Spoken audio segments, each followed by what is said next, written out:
يا أيها الذين آمنوا ما لكم إذا قيل لكم انفروا في سبيل الله اثاقلتم إلى الأرض أرضيتم بالحياة الدنيا من الآخرة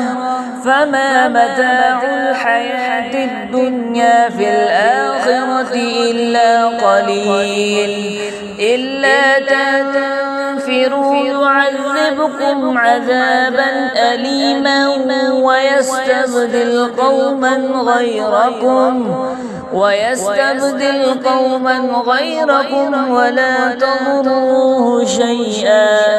والله على كل شيء قدير. إلا تنصروه فقد نصره الله إذ أخرجه الذين كفروا ثاني اثنين إذ هما في الغار إذ يقول لصاحبه لا تحزن إن الله معنا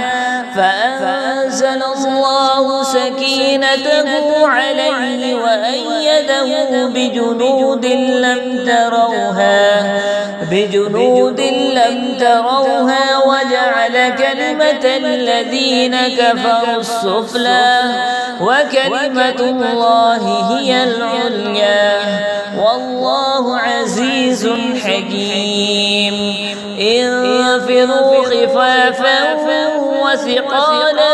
وجاهدوا بأموالكم وأنفسكم في سبيل الله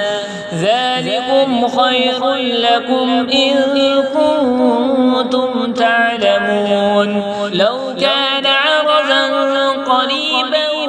وسفرا قاصدا لاتبعوك ولكن بعدت عليهم الشقة